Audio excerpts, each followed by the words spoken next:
Bonsoir Cyril Dion. Bonsoir. Et merci d'être avec nous dans le grand entretien de 19h30. On va parler avec vous de la lutte enchantée, comment garder espoir, on en a besoin. Et lutter dans un monde qui bascule, ce sont les chroniques que vous avez fait dans La Terre au carré, l'émission de France Inter, chez Actes Sud. On va en parler, mais si vous êtes là, c'est parce qu'il y a un anniversaire.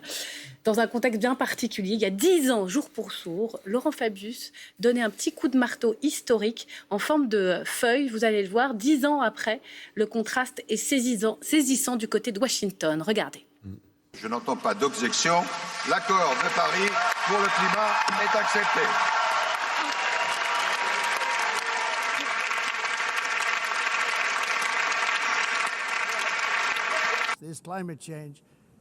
Le changement climatique est la plus grande escroquerie jamais menée sur Terre, d'après moi. Quoi qu'il arrive avec le changement climatique, c'est toujours de votre faute, vous êtes toujours impliqués dedans. Toutes les prédictions qui ont été faites par les Nations Unies et tous les autres pays sont souvent faites pour de mauvaises raisons et sont toutes fausses. Elles ont été faites par des gens stupides. Ne tombez pas dans le piège de l'arnaque verte, sinon votre pays est voué à l'échec.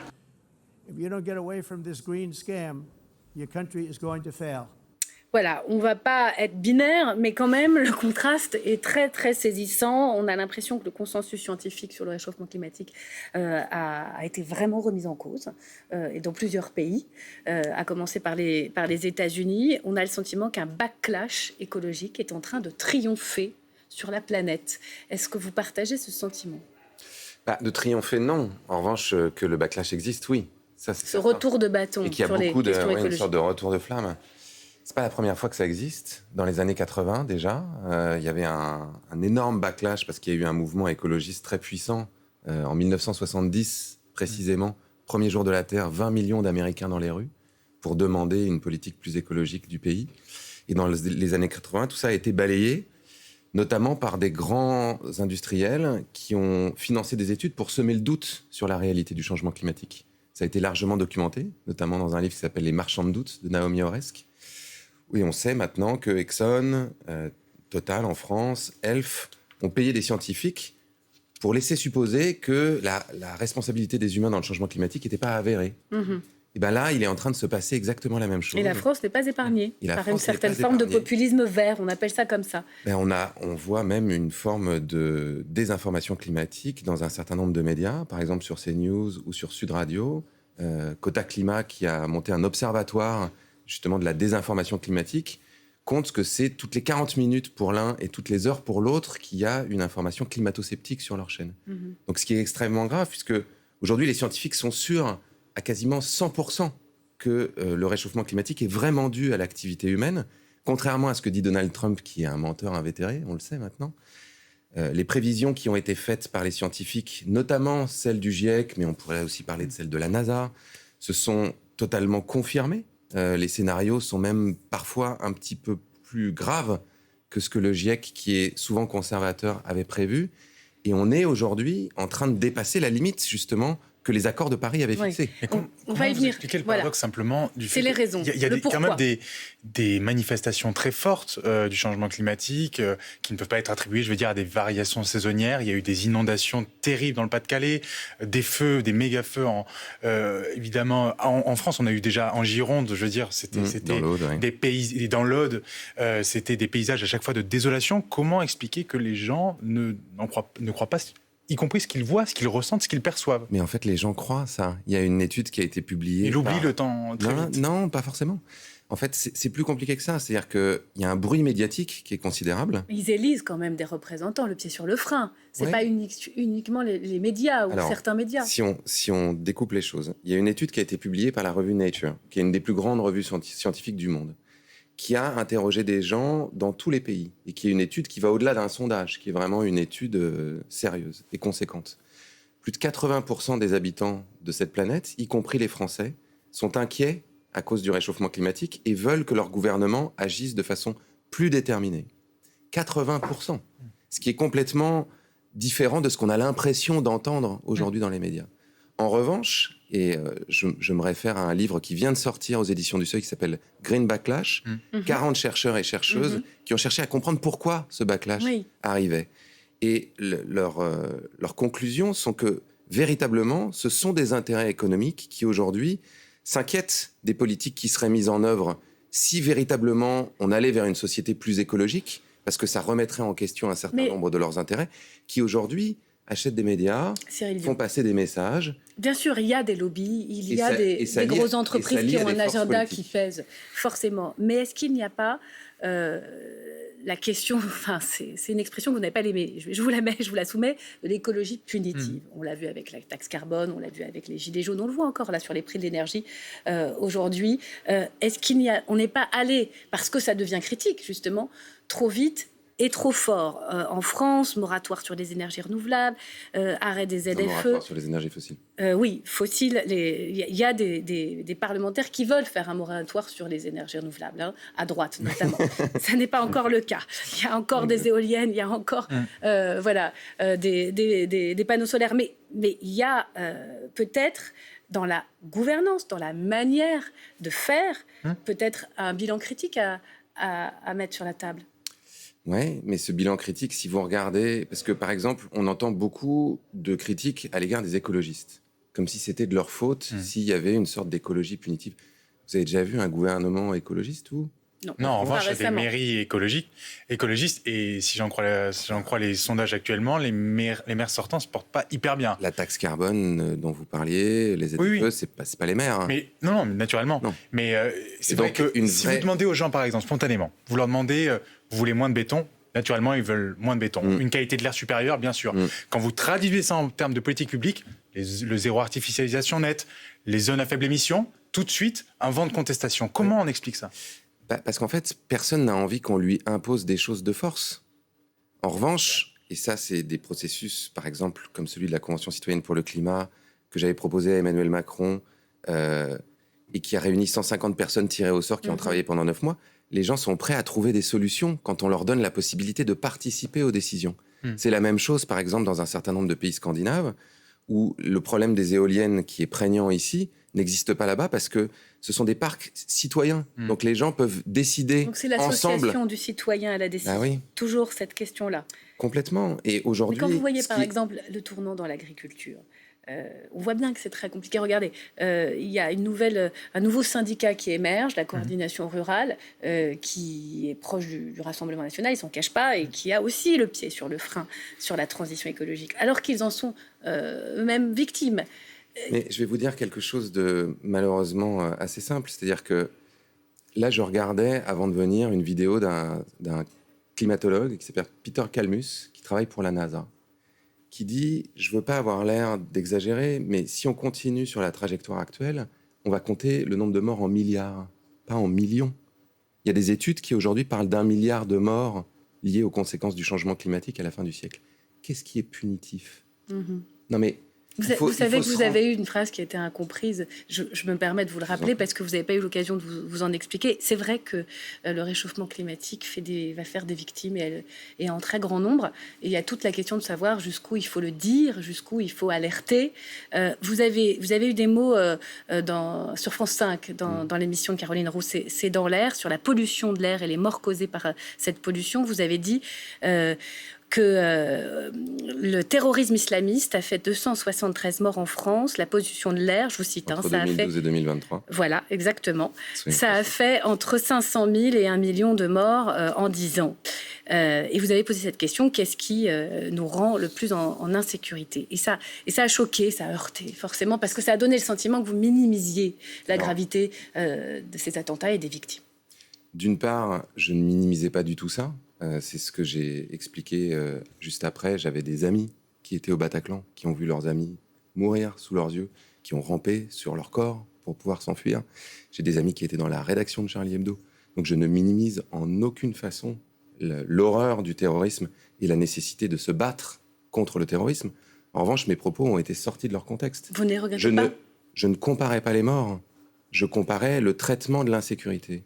Et je répondais à Caroline Roux qui me disait « Est-ce que vous pensez que l'écologie peut être encore porteuse de façon électorale ?» Je dis « Ce qui est le plus porteur aujourd'hui, c'est la question de l'insécurité. On en entend tout le temps parler. Mais on n'entend jamais parler de la question de l'insécurité sous l'angle écologique. Alors qu'en réalité, ce qui nous met le plus en insécurité, en termes de nombre de morts, dès maintenant, avec la pollution. Vous parliez de la pollution de l'air. On m'a accusé aussi de ne pas donner les sources de ces chiffres. En fait, j'avais donné ces chiffres dans une tribune dans Le Monde et nous avions vérifié. 500 000, en gros, c'est les données de Santé publique France qui disent qu'il y a 48 000 morts par an liés à la pollution de l'air. Il y a une étude anglaise qui estime que c'est largement sous-estimé, que c'est plutôt 100 000 morts par an. Donc, si vous multipliez par 10 ans, ça fait 1 million de morts. Donc, ce que je regrette, c'est de l'avoir dit 2 jours avant la commémoration des attentats du 13 novembre, qui évidemment suscite une émotion particulière, et je le comprends. En revanche, cette question de l'insécurité écologique, il va falloir la poser. Et vous la posez d'ailleurs. Mais est-ce que vous comprenez, Thierry Dion, pardon, j'insiste, mais que ça fait partie quand même des paroles écologiques qui sont portées et qui ont des conséquences tout à fait malheureuses et désastreuses. Me revient en vous écoutant les propos de Sandrine Rousseau concernant les agriculteurs. Sandrine Rousseau, elle fait office d'épouvantail, souvent bien commode pour tous ceux qui veulent passer l'agenda écologique par-dessus bord. Il n'en demeure pas moins qu'elle a eu cette phrase « Moi, le rendement des agriculteurs, j'en ai rien à péter ». Je la cite. Est-ce que toutes ces phrases mises bout à bout ne dégradent pas tout simplement la capacité de l'écologie politique à convaincre, à franchir le mur du son, à embarquer les gens? En fait, déjà, je ne fais pas partie de l'écologie politique. La comptable de Sandrine. Vous êtes militant écologiste à minima. Je suis militant écologiste. Je n'ai pas dit que j'en avais rien à péter des morts. En l'occurrence, là, on parle d'une phrase qui a été sortie de son contexte et qui a été reprise dans un certain nombre de médias qui ont décidé de dénigrer de façon systématique les écologistes depuis un certain temps et qui, à mon avis, sont les premiers à abîmer justement la perception que les gens peuvent avoir de l'écologie. C'est-à-dire que quand vous répétez à longueur de journée que l'écologie c'est punitif, que les écologistes sont responsables de tous les maux des Français ou des agriculteurs, là vous abîmez quelque chose parce qu'en réalité, les écologistes, qu'est-ce qu'ils font? Ils sont juste en train de dire qu'il y a un problème. C'est-à-dire que c'est pas pour nous qu'on dit ça. C'est ce que je dis dans la première chronique, d'ailleurs, qu'on a fait sur France Inter. On va pas essayer d'arrêter le changement climatique pour me faire plaisir ou pour faire plaisir à Sandrine Rousseau. Si je vous dis que les scientifiques de la NASA aujourd'hui parlent de la potentielle disparition de centaines de millions, voire de milliards de personnes à la fin du siècle, on ne fait qu'alerter et de dire maintenant, il faut qu'on trouve ensemble des solutions. Comment résister? Et la façon dont on le fait, effectivement. Comment lutter? Parce que c'est ça, la lutte enchantée. Regarder espoir dans un monde qui bascule. On voit bien qu'il y a moins de marche pour le climat qu'avant, que les COP n'aboutissent pas. Même certains s'interrogent. Laurent Fabius était à votre place il y a quelques semaines et disait il faut peut-être espacer ces rendez-vous. C'est pas forcément la bonne méthode parce que les objectifs ne sont pas forcément contraignants.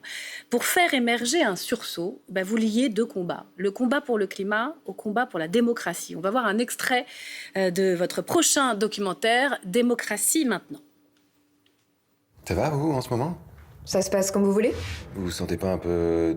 décalé? Pour moi, la démocratie, c'est le respect du vote du peuple. Il faut sauver la démocratie. Ça n'a sûrement jamais été aussi urgent. Aujourd'hui, seule 1 personne sur 4 dans le monde vit dans une démocratie. C'était 1 sur 2 il y a 20 ans.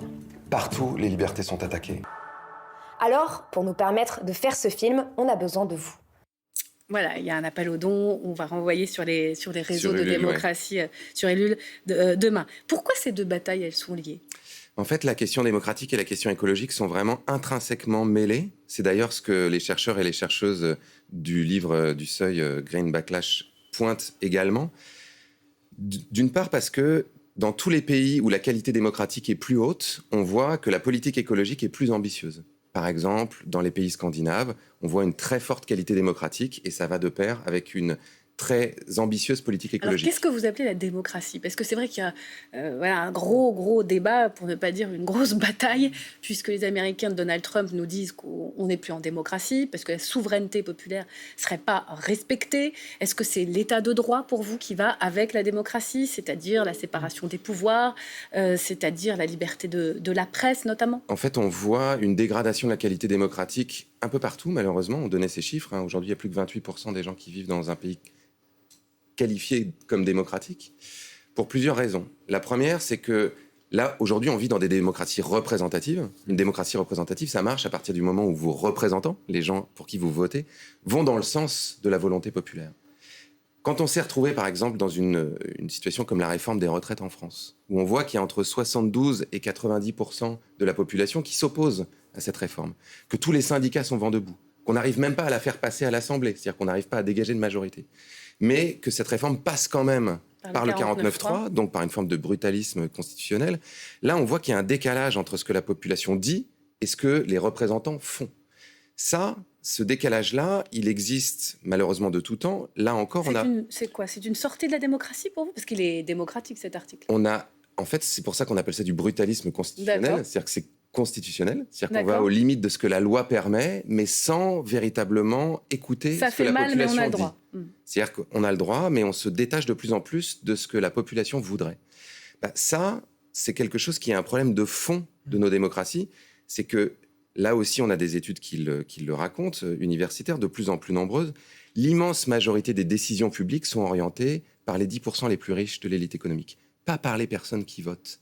Et donc ça, dans une démocratie représentative, ça marche pas. Mais en France, par exemple, vous reconnaissez l'idée qu'il y a des cordes de rappel, il y a des garde-fous. Par exemple, le Conseil constitutionnel en matière climatique, y compris quand, par exemple, il y a eu une tentative de dissolution des soulèvements de la Terre, ce mouvement écolo-radical qui s'est illustré notamment à Sainte-Soline dans la lutte contre les bassines, eh bien, ils n'ont pas été dissous. La décision a été prise. Ça, c'est une manifestation, j'imagine, dans votre esprit, du fait que quand même l'état de droit en France fonctionne encore. Alors, l'état de droit, la qualité de l'état de droit régresse. C'est pas moi qui le dis, ce sont des juristes un peu partout dans le monde. En revanche, je ne dis pas qu'on n'est plus en démocratie en France. Je dis qu'on a besoin d'aller vers plus de démocratie. Concrètement, c'est exactement ce dont... Quels outils, quels moyens ? D'aller vers des modalités de démocratie délibérative, de démocratie directe. Par exemple, je vous parlais d'assemblée citoyenne tirée au sort. Là, on va en filmer un peu partout. On va en filmer à la Commission européenne, on va en filmer en Irlande, on va en filmer en France, on va en filmer même aux États-Unis. Et dans quasiment 100% des cas, on voit que des personnes qui sont tirées au sort, qui n'ont pas d'intérêt particulier à ce qu'une politique ou une autre soit mise en œuvre, en dehors d'améliorer leur vie et résoudre un problème, arrivent à des résultats qui sont infiniment plus ambitieux que tous les gouvernements confondus.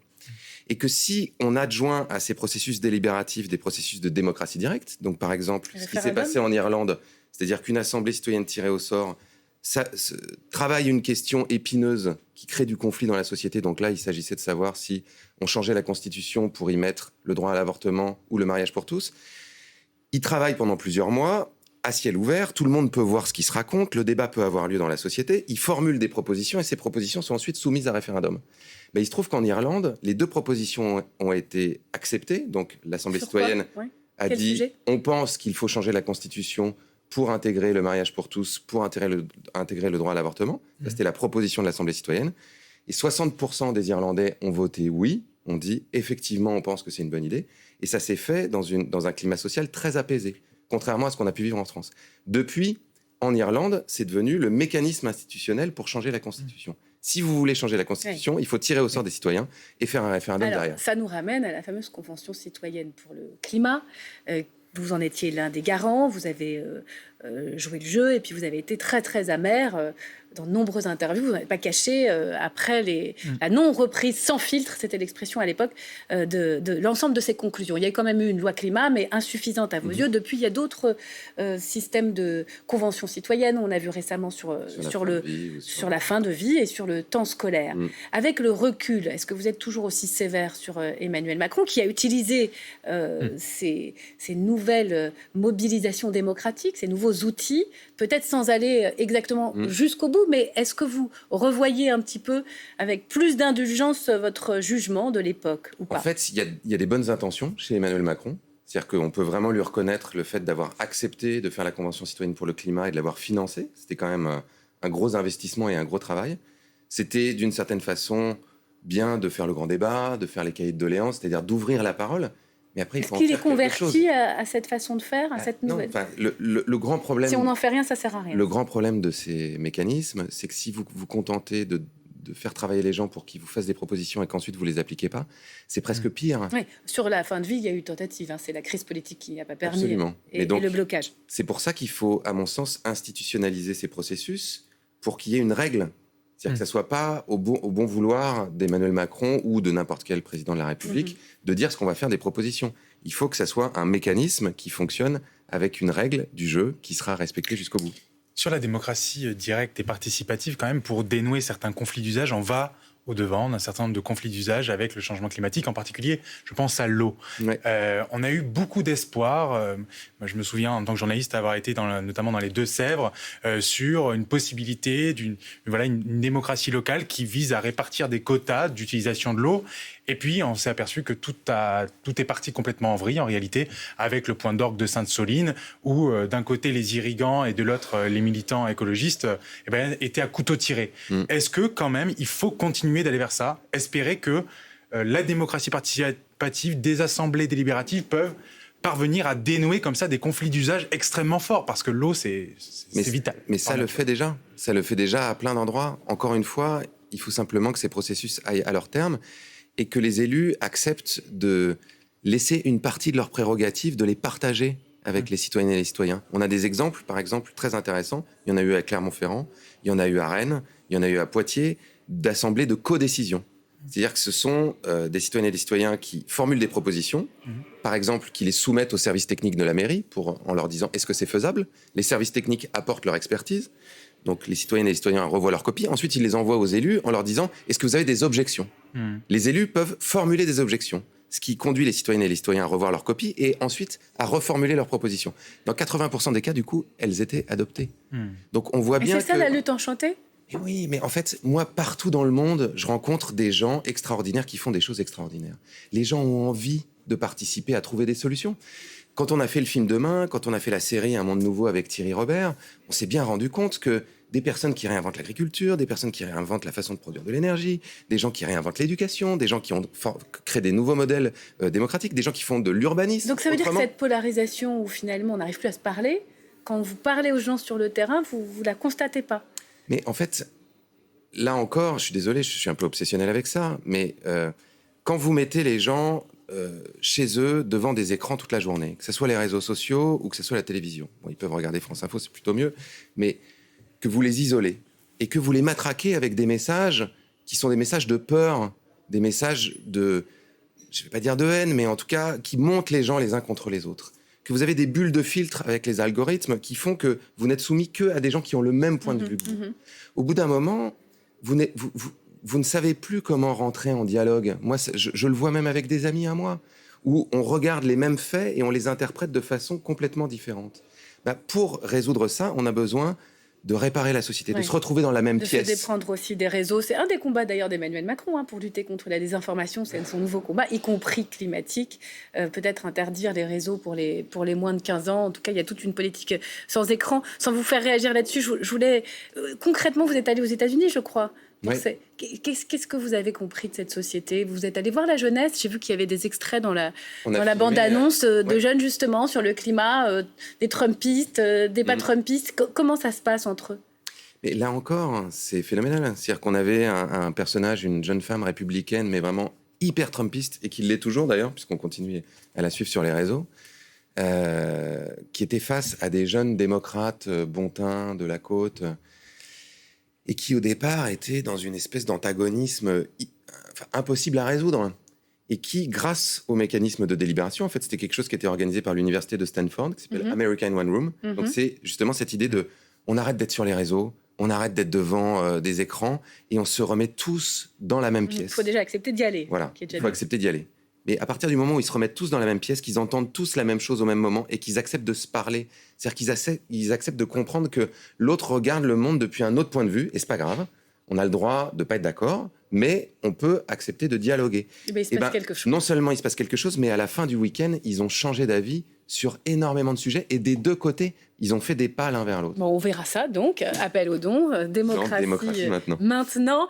Et cette lutte enchantée, c'est-à-dire aux éditions Actes Sud, France Inter, comment garder espoir dans un monde qui bascule. Merci infiniment, Cyril Dion, d'être venu sur le plateau de France Info en ce jour, en demi-teinte des 10 ans des accords de Paris. Merci.